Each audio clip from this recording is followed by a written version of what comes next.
Yes. Okay. Any questions?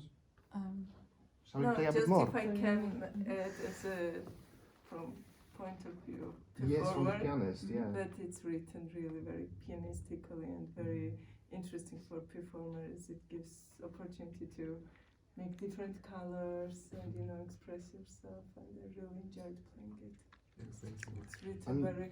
you clearly play piano as well. Yes, I do. Exactly, which helps writing for piano. How do you feel? Yes. It's not about this piece in particular, but how do you feel when you, because I'm guessing you write for other instruments as well. Yes. How do you approach that generally, that issue of writing for instruments you know less? It's interesting. One of my composition teachers. Well, first, I've always enjoyed singing in choirs, and one of my composition teachers in college always recommended me to sing in choirs, and I think that helped enormously when writing for any other instrument like violin or woodwinds brass, because I had the breadth and direction of melodies internalized.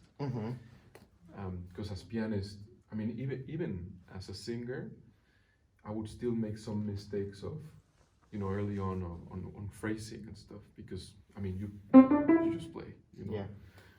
But it did help me to I had a teacher that taught me how to maybe just play chords and sing melodies rather than play chords and play melodies, So just like saying like da, da, da, or whatever.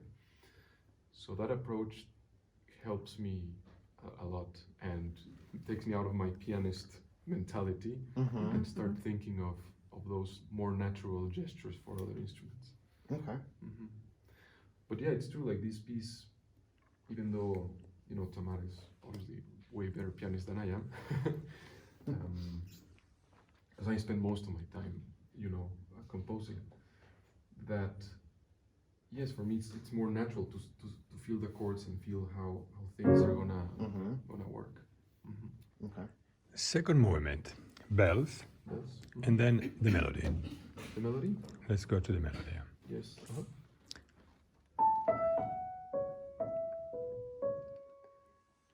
It's an ancient melody.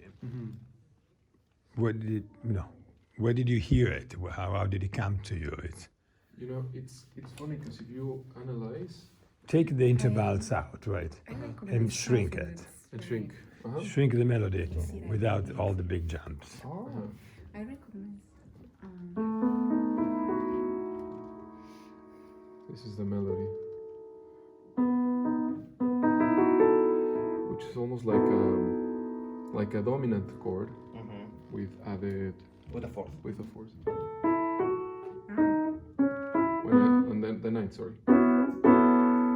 like a sus. I was playing it wrong. Have you ever thinking about Dies Irae melody Yes, in major?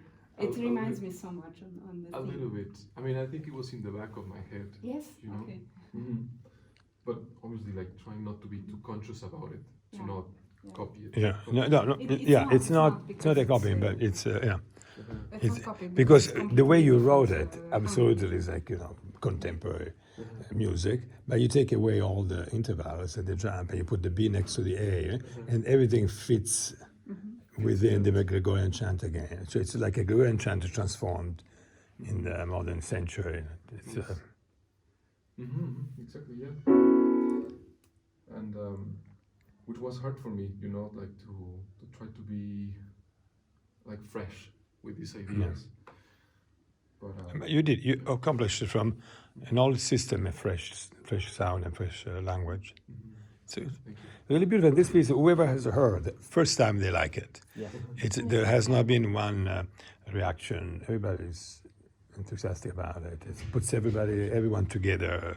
We all are in agreement. I like as well the thing that I don't hear so much in young composers, that you have a good feeling for the entire form, creating combinations. So it keeps attention. That's important. I mean, Of course. especially when it's this kind of amorph compositions with not like very obvious.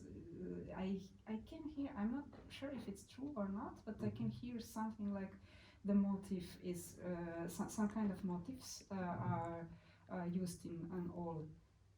I can't say monothematic, but some kind of mono ideas. This is what I like. Like everything has kind of motif that is. Am I right or not?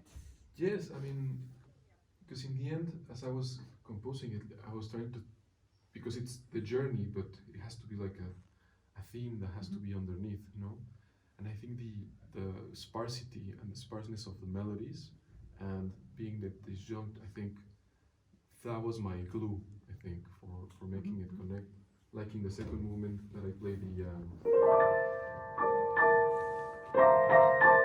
You know, that is very sparse and open, similar to the beginning of the. Of the first movement, yeah. Ah, yes. You know, Okay. and then same thing with the last movement, that I start doing like this, even though it's maybe not as obvious, but I do the certain sparsity with the.